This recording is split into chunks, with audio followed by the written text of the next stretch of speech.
the story is the curse of Mittavinda. His name is Mittavinda. Once upon a time, there was a monk who lived in a tiny monastery in a little village. He was very fortunate that the village rich man supported him in the monastery.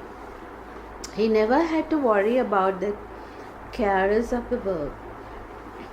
His alms food was always provided automatically by the rich man. So the monk was calm and peaceful in his mind.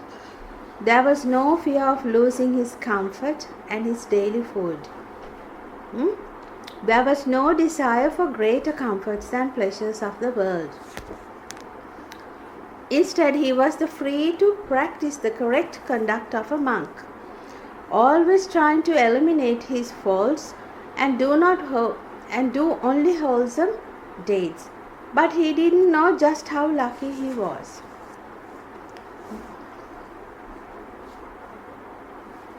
One day, an elder monk arrived in the little village. He had followed the path of truth until he had become perfect and faultless.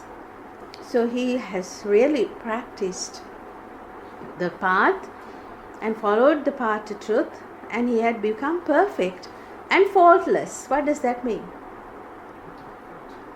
Perfect and faultless.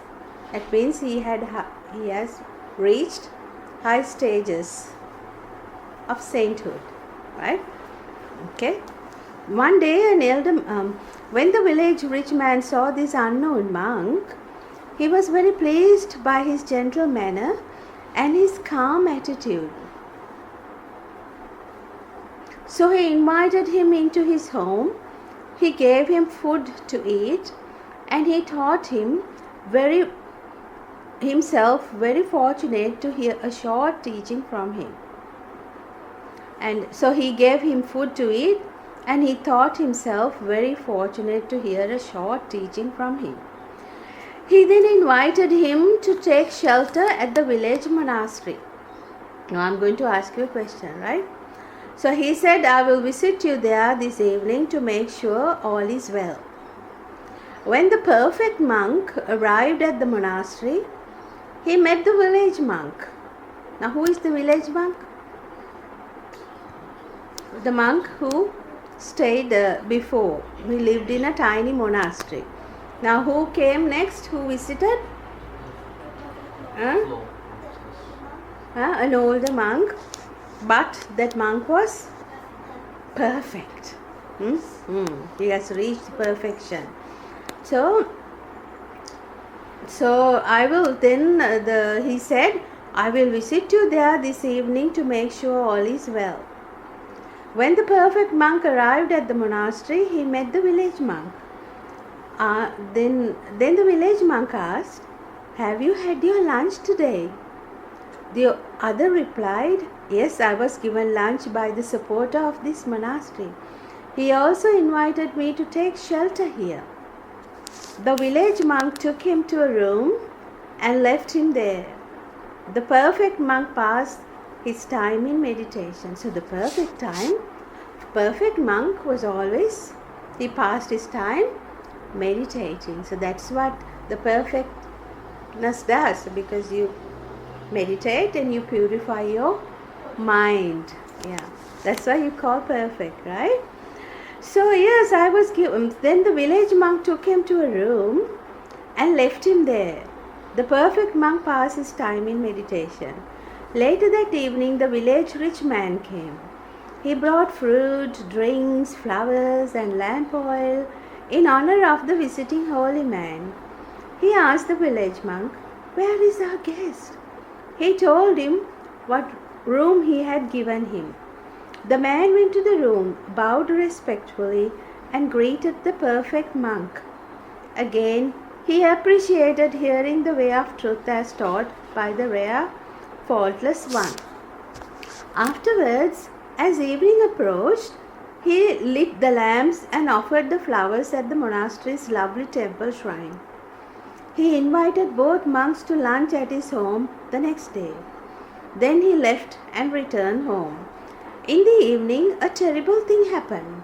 The village monk, who had been so contented, allowed the poison of jealousy to creep into his mind. Now see, we were talking about this earlier. Now see what happened. The village monk he aroused jealousy, and he thought, the village rich man has made it easy for me here. He provides shelter each night and fills my belly once a day. But I am afraid this will change because he respects this new monk so highly. If he remains in this monastery, my supporter may stop caring for me. Therefore, I must make sure the new monk does not stay. Thinking in this way, he lost his former mental calm. His mind became disturbed due to his jealousy, the fear of losing his comfort and his daily food. This led to the added mental pain of resentment against the perfect monk. He began plotting and scheming to get rid of him. Late that night, as it was the custom, the monks met together to end the day. The perfect monk spoke in his usual friendly way, but the village monk would not speak to him at all. So the wise monk understood that he was jealous and resentful. He thought, this monk does not understand my freedom from attachment to families, people and comforts. I am free of any desire to remain here. I am also free of any desire to live here. It makes no difference. It is said, this other one cannot understand non-attachment. I pity him for the price he must pay for his ignorance. He returned to his room, closed the door, and meditated in a high mental state throughout the night. Now this is the visiting monk. Next day, when it was time to go collect alms, food from the supporter of the monastery, the village monk rang the temple gong. But he rang it by tapping it lightly with his fingernail. Even the birds in the temple courtyard could not hear the tiny sound. Then he went to the visiting monk's room and knocked on the door. But again he only tapped lightly with his fingernail. Even the little mice inside the walls could not hear the silent tapping. Having done his courteous duty in such a tricky way, he went to the rich man's home. The man bowed respectfully to the monk, took his alms bowl and asked, "Where is the new monk, our visitor?" The village monk replied, "I have not seen him. I rang the gong. I knocked at the door, but he did not appear. Perhaps he was not used to such rich food as you gave him yesterday. Perhaps he is still asleep, busily digesting it, dreaming of his next feast. Perhaps this is the kind of monk who pleases you so much." Meanwhile, back at the monastery, the perfect monk awoke. He cleaned himself and put on his robe. Then he calmly departed to collect alms food wherever he happened to find it. The rich man fed the village monk the richest of food. It was delicious and sweet, made from rice, milk, butter, sugar, and honey. When the monk had eaten this,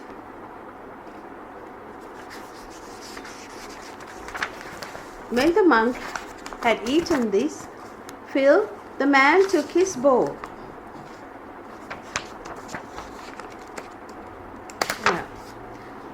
Scrubbed it clean and sweetened it with perfumed water. He filled it up again with the same wonderful food. He gave it back to the monk, saying, "Honorable monk, our holy visitor must be worn out from traveling. Please take my humble alms food to him." Saying nothing, he accepted a generous gift for the other. By now, the village monk's mind was trapped by its own jealous scheming. He thought, if that other monk eats this fantastic meal, even if I grabbed him by the throat and kicked him out, he still would never leave. I must secretly get rid of this alms food. But if I give it to a stranger, it will become known and talked about. If I throw it away in a pond, the butter will float on the surface and be discovered. If I throw it away on the ground, crows will come from miles around to feast on it, and that too would be noticed. So how can I get rid of it? Then he saw a field that had just been burnt by farmers to enrich the soil. It was covered with hot glowing coals. So he threw the rich man's generous gift on the coals. The arms would burn up without a trace, and with it went his peace of mind. For when he got back to the monastery, he found the visitor gone. He thought, this must have been a perfectly wise monk. He must have known I was jealous, afraid of losing my favored position. He must have known I resented him and tried to trick him into leaving.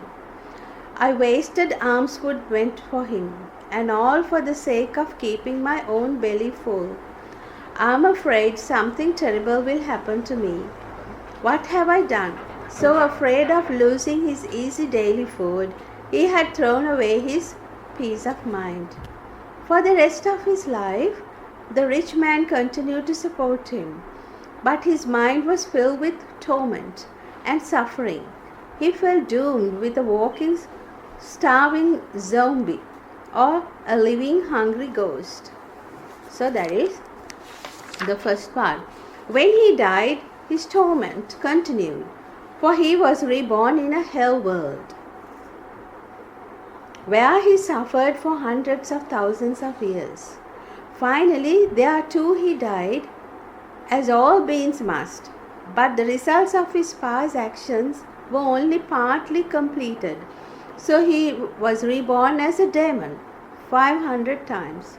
In those 500 lives, there was only one day when he got enough to eat, and that was a meal of afterbird dropped by a deer in the forest.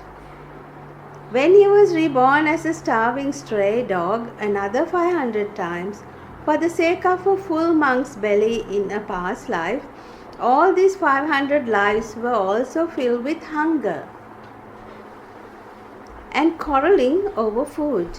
Only a single time did he get enough to eat, and that was a meal of vomit he found in a gutter. Finally, most of the results of his actions were finished. Only then was he so very fortunate enough to be reborn as a human being.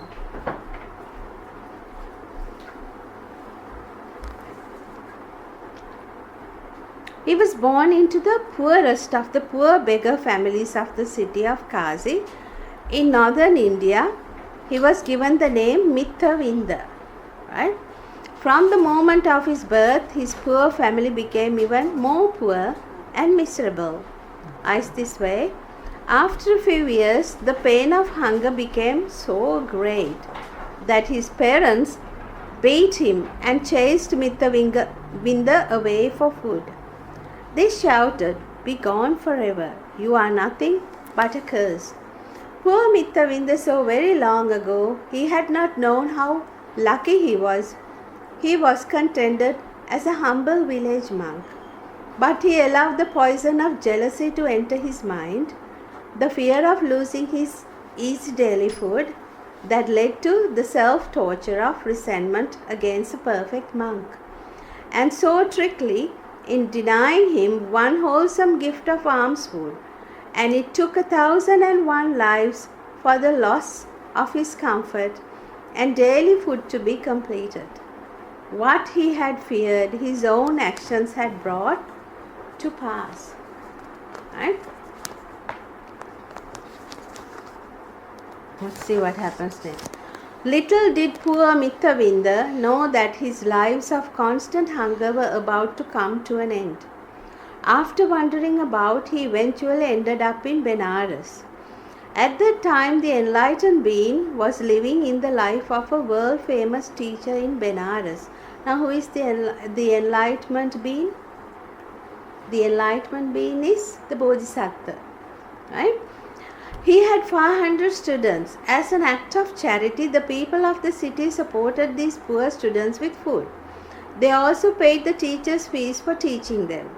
Mittavinda was permitted to join them. He began studying under the great teacher, and at last he began eating regularly. But he paid no attention to the teachings of the wise master. He was disobedient and violent. During 500 lives as a hungry dog, quarreling had become a habit. So he constantly got into fist fights with the other students. It became so bad that many of the students quit. The income of the world-famous teacher dwindled down to almost nothing.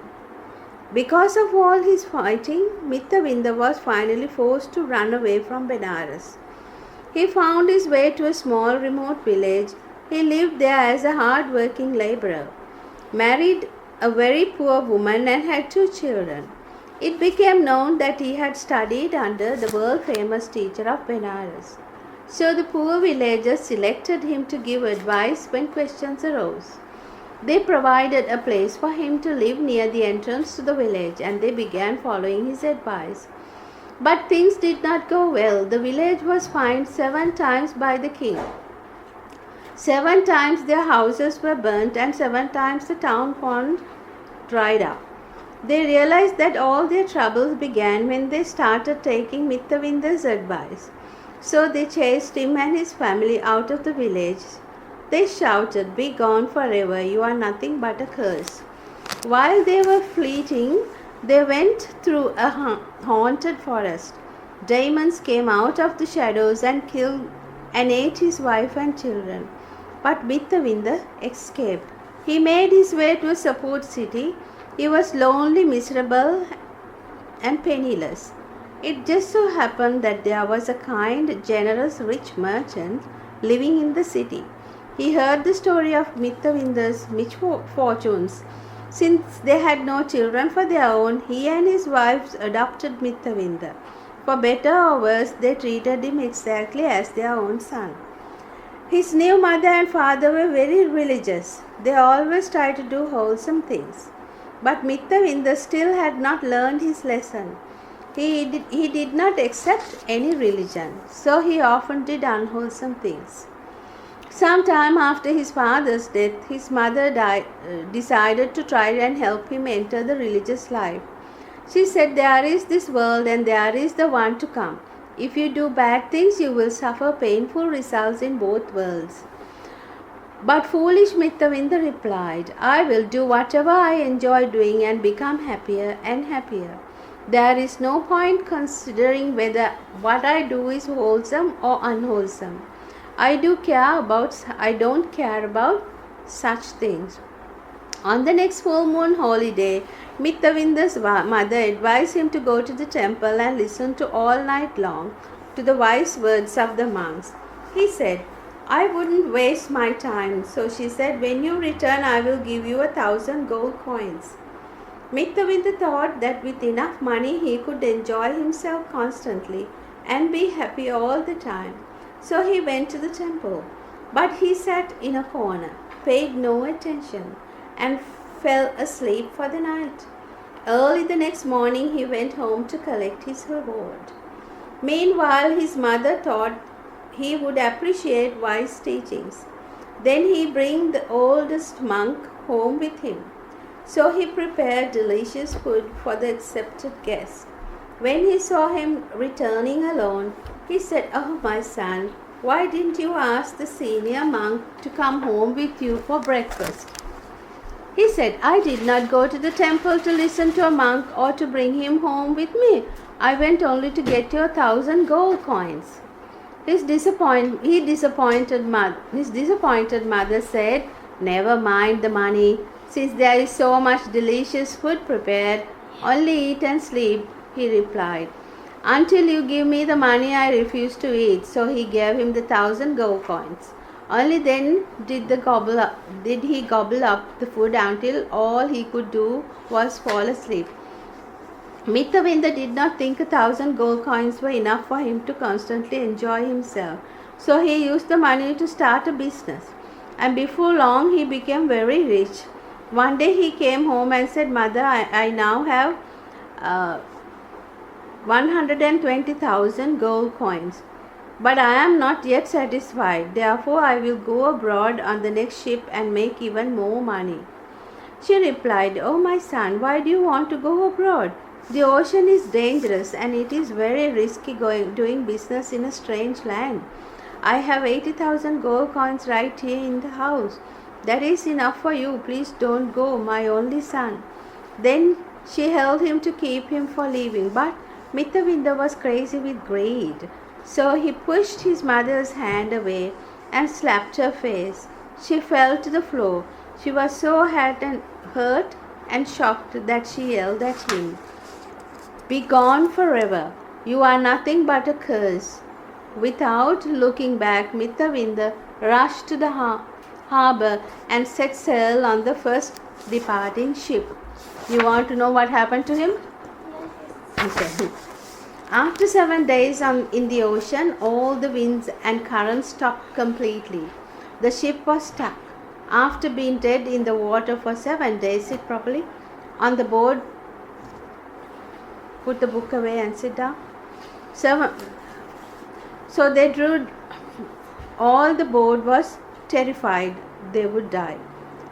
So they drew straws to find out who was the cause of their bad luck and frightening misfortune. 7 times the short straw was drawn by Mittavinda. They forced him into a tiny bamboo raft and set him adrift on the open seas. They shouted, "Be gone forever. You are nothing but a curse." And suddenly a strong wind sent the ship on its way. But once again Mittavinda's life was spared. This was a result of his wholesome actions as a monk. So many births ago, no matter how long it takes, action causes results. Sometimes an action causes more than one result, some pleasant and some unpleasant. It is said there are asuras who live through such mixed results in an unusual way. Asuras are unfortunate, ugly gods. Some of them are lucky enough to change their form into beautiful young dancing girl goddesses.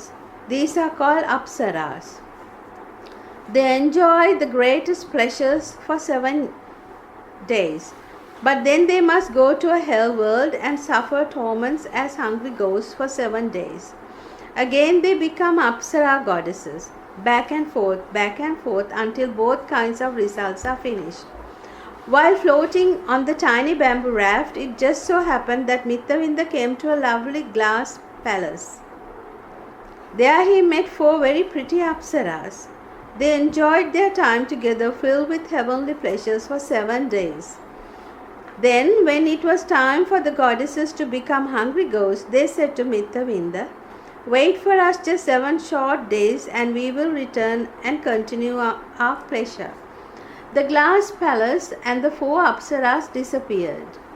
But still, Mittavinda had not regained the peace of mind thrown away by the village monk. So very long ago, 7 days of pleasure had not satisfied him. He could not wait for the lovely goddesses to return. He wanted more and more. So he continued on in the little bamboo raft. Lo and behold, he came back to a shining silver palace with 8 Apsara goddesses living there. Again he enjoyed 7 days of the greatest pleasure. These Apsaras also asked him to wait the next 7 days and disappeared into a hell world. Amazing as it may seem, the greedy Mittavinda went into 7 days of pleasure in a sparkling jewel palace with 16 Apsaras. But they too disappeared. Then he spent 7 days in a glowing golden palace with 32 of the most beautiful Apsaras of all. But still he was not satisfied. When all 32 asked him to wait 7 days, again he departed on the raft. Before long he came to the entrance of a hell world filled with suffering, tortured beings. They were living through the results of their own actions. But his desire for more pleasure was so strong that Mittavinda thought he saw a beautiful city surrounded by a wall with 4 fabulous gates. He thought, I will go inside and make myself king. After he entered, he saw one of the victims of this hell world. He had a collar round his neck that spun like a wheel, with 5 sharp blades cutting into his face, head, chest and back. But Mittavinda was still in greedy for pleasure that he could not see the pain right before his eyes. Instead, he saw the spinning collar of cutting blades, and if it were a lovely lotus blossom. He saw the dripping blood as if it were the red power of perfumed sandalwood, and the screams of pain from the poor victims sound like the sweetest of song. Just then the king of gods arrived for a teaching visit to the hell world. Mittavinda asked him, O king of gods, what have I done to deserve this torment? The god replied, refusing to listen to the words of monks, you obtained no wisdom but only money. 1,000 gold coins did not satisfy you, nor even 120,000. Blinded by greed, you stuck your mother on your way to grabbing greater wealth still. Then the pleasure of 4 apsaras in their glass palace did not satisfy you, neither 8 apsaras, nor 16 in a jewel palace, not even the pleasure of 32 lovely goddesses in the golden palace was enough for you. Blinded by greed for pleasure, you wish to be king. Now at last you see your crown is only a wheel of torture, and your kingdom is a hell world. Learn this, Mittavinda. All who follow their greed, wherever it leads, are left unsatisfied. For it is in the nature of greed to be dissatisfied with what one has. Whether a little or a lot, the more obtained, the more desired, until the circle of greed becomes the circle of pain. Having said this, the god returned to his heaven world home. At the same time, the wheel crashed down on Mittavinda with his head spinning in pain. He found himself adrift on the tiny bamboo raft. Soon he came to an island inhabited by a powerful she-devil. She happened to be disguised as a ghost.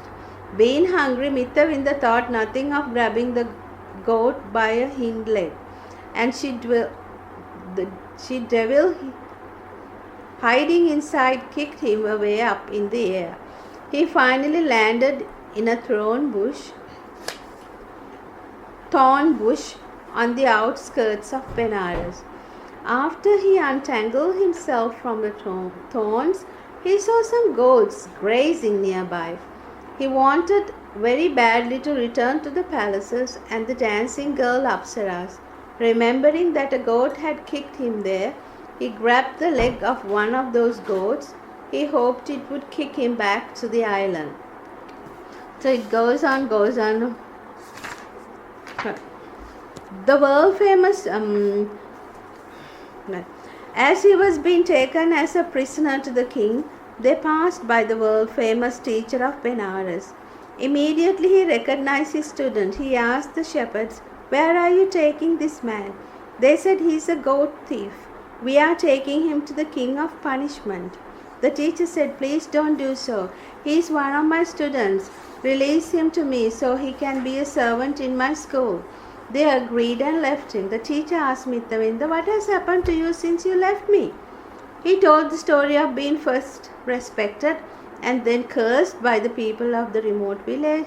He told of getting married and having 2 children, only to see them killed and eaten by demons in the haunted forest.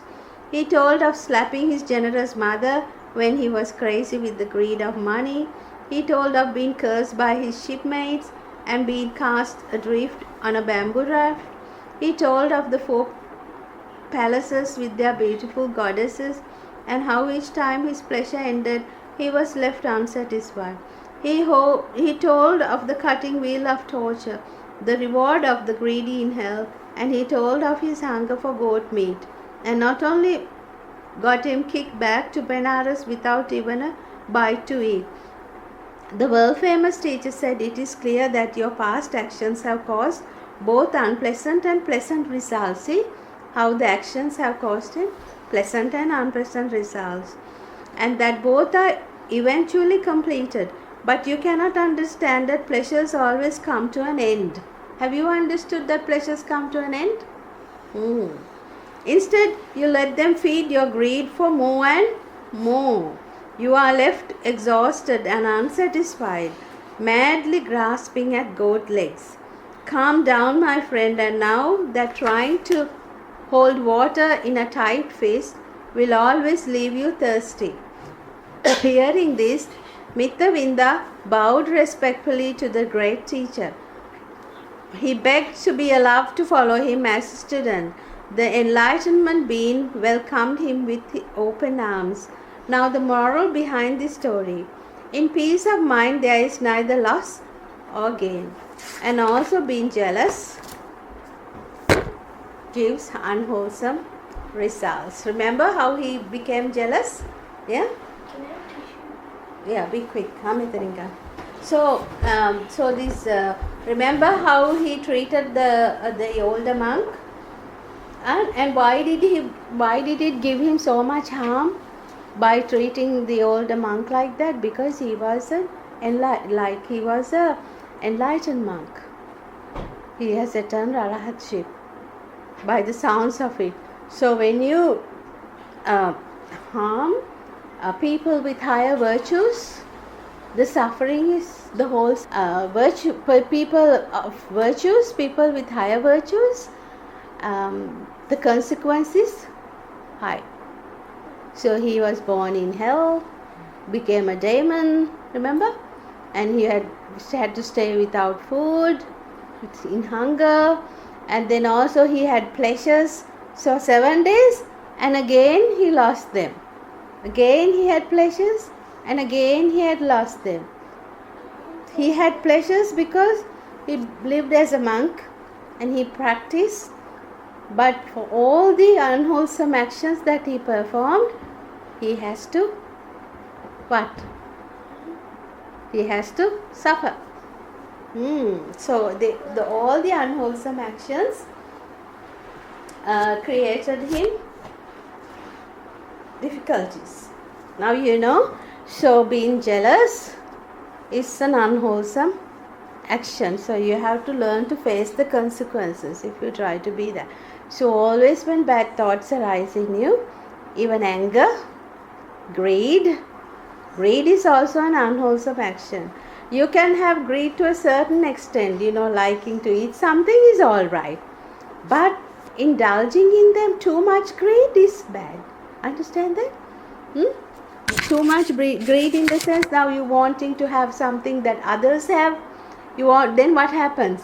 When you have developed more greed in what others have,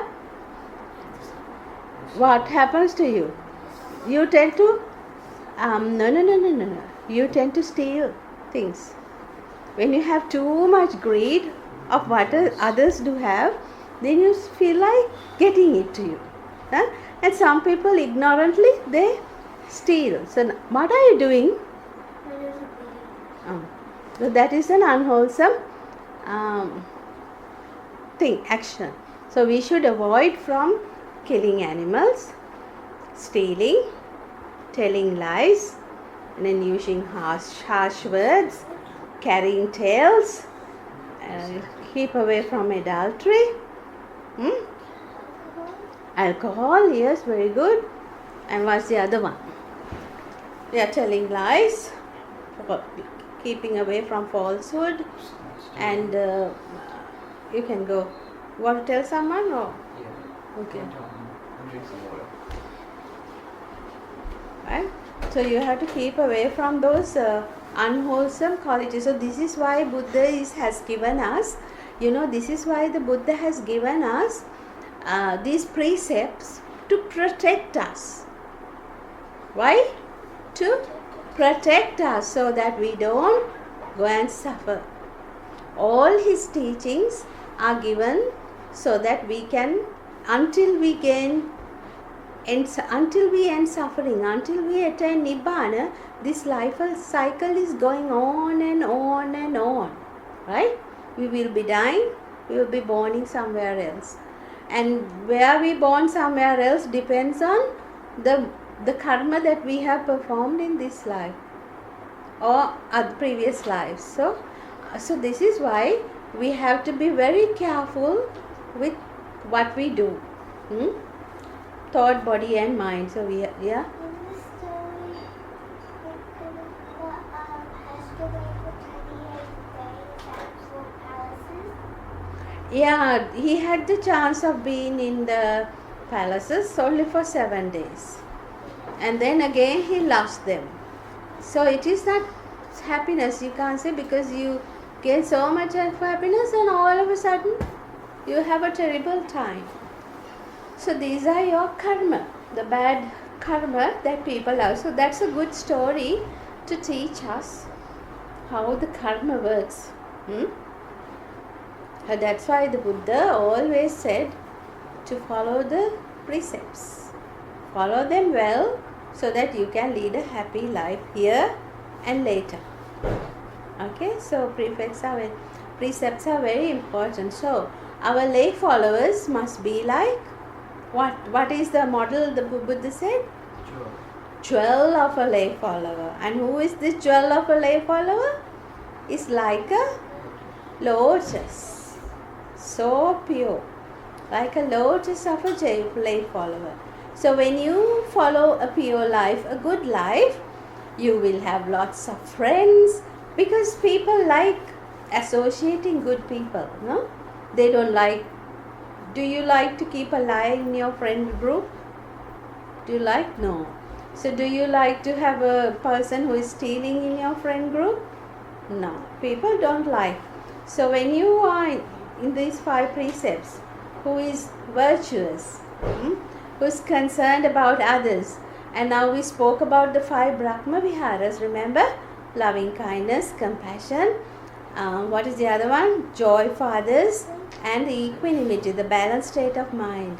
When you have all those 4, so then you are a calm and considerate, friendly, good person. Right? So the precepts and the Brahma Viharas are very important for you to lead a good life. So when you are at school, you need to practice this, put these things into your practice. Understand? At home, the Brahma Viharas. Yes. And also, Buddha has said that your parents, the Buddha has said that they are like Brahma. The parents are like Brahma. Why are they like Brahma? Have they got those 4 qualities in them to you? Yes. Because see, loving kindness to their own children, they are perfect in that, isn't it? And then in compassion, they are perfect into their own children, right? Because the compassion, because if you fall or anything happens, very quickly they will look into it, no? And they will be very considerate when you are sick, not other people. So, and the third one is joy for you. Are they joy for you? Do they have joy for you? Yes. So they won't feel jealous of their children when you're happy, and when you do something, when your achievements, they are very happy. And then the equanimity, see, they are always balanced. Like, when a person, when you are older, you start working, so they are okay, you leaving home. And then when you get married, when their children get married, they go away from you. But still, they are happy for that, isn't it? So there is equanimity in your parents, right? So they have those 4 great qualities. The parents are embedded with those 4 Brahma Viharas only to their children, not always, not to other children. Only to their children they have inherited, but some parents can offer it to others as well. Right? So the Brahma Viharas, the Brahma, the parents are called Brahma or gods at home, because they have those 4 qualities to you. Alright? So now we learnt about the Brahma Viharas, the great 4 qualities. They are the 4 friends in our heart. Who are they? The 4 friends in our heart. Friendly. Because if you go after sensual pleasures too much, like if you keep watching TV whole day, what happens to you? You get my eyes. Yes, you get so wise and You get too addicted to it. you get too addicted and you will lose your studies, isn't it? You will not be able to, if it's, Remember your studies. yeah, you can't even remember your studies and you will not be able to help your parents and nobody will like you. That is one consequence, isn't it? You will be getting scoldings all the time. Why are you near the TV and this, that, and that is also not good. And then so you don't indulge in senses. Then what's the next one? Anger. That is also a bad friend in us, right? Then sloth and torpor. What does that mean? Sleepiness, laziness. When you have laziness also, it's not very helpful for your achievements and studies. And what's the next one? Jealousy. Restlessness. When you have restlessness in your mind, thinking about the past and the future and worrying about things, that is also not a good friend of yours. And then the last one is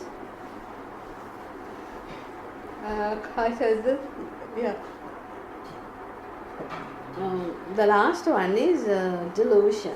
When you have delusion in your mind, when you are deluded, also you can't attend to wholesome things and you can't live well. Deluded. What is delusion? You can't attend to wholesome things and you can't live well. Yeah, because you can't see them as they are. So your mind is deluded because you think they won't give you good results. So you just ignore the good side of it and you attend to anything you want, killing animals and doing all stuff. And you don't believe in karma, the cause and effect. And when you don't believe in karma, you tend to do anything, isn't it? So people are deluded. That's why people go and kill each other. They are deluded because they don't see the bad effect. If they know the bad effect, like the story I read today, how people suffer, then they will not be deluded, isn't it? So now what you need to do is when you go out with your friends, especially the Sri Lankan friends, you must tell them these stories. Teach them, what we learned and what we can learn from this and how we should attend to wholesome actions and why we should attend to get rid of unwholesome action. So if you are explaining to someone about wholesome actions, what are wholesome actions? Yeah, so what I have given you the roots, the names of the roots, what are they? Huh? No. Wholesome means non-greed, non-hatred and non-delusion. What are unwholesome? Greed, anger, delusion. Can you remember that? Greed, anger, delusion. Greed, anger, delusion. So what is the opposite of greed? Generosity. Opposite of greed is generosity. Opposite of anger is loving kindness. Loving kindness. Opposite of anger is loving kindness. And opposite of delusion is wisdom. Wisdom is the knowledge to see things really as they are. Right? Now do you understand? Now you have learnt a lot by coming to the SIL sessions. Now all these things that you have learned, you must try and remember on and on and on. So when you are at home, when you have free time, try to recollect these things that I teach you and try to keep them in your mind. And practice them. Okay? So you must try and keep them in your mind, recollect them on and off. Practice them and be good to your parents. That is very important because you gain lot of merits by helping and supporting your parents when you are good to them, right? So you must be like, remember the model the Buddha said. What is the simile? The lay follower, the simile of the lay follower is a Lotus-like. Remember the lotus. Always remember the lotus, the pure one, the clean one. Like, because the lotus, even if it rains, the water doesn't absorb in lotus. Have you noticed that? The water drops drop away. It doesn't have, it just, all dirt doesn't stay on the lotus flower. I made a slideshow. Huh? Huh? On Microsoft, I made a slide about Sri Lanka flowers. Oh, good. And I have one about lotus. Oh, really? So now you know a lot about lotus. Grows in mud, and the flower is so scented, pure, and also it doesn't take dirt. So it's clean. It doesn't stick dirt in the flower. Even though it doesn't absorb water. All the water goes away, floats away. Huh? If someone puts clay, does it go away? Hmm? If anything comes on the flower, does it go away? Yeah. Water doesn't stay. Clay? It throws as bubbles just out. You try when you go to Sri Lanka and you see lotus flowers, put some water on it and see. Even the leaf doesn't hold water. Sometimes Huh? it evaporates. It doesn't, it evaporates, but also it drops off. Yeah, it drops off. It drops the It doesn't absorb. So see how beautiful that simile? That's how you should be. So you don't take dirt from others, and you don't associate bad people. Sometimes, sometimes wood is a bit heavy and sometimes it goes off late. It goes in the ground. Yeah, it goes under the water. It does go under the water, but it doesn't soak. We have a little house. But it comes out somehow. With the sun, it somehow springs out. I love lotus flowers. Do you like lotus flowers? I like the purple ones. They're beautiful, aren't they? And they grow well in India and Sri Lanka. And even in Australia, I have seen lotus flowers. They do grow in certain places. What is palms that when you touch them, it opens up? Yeah, there are plants. They are sensitive.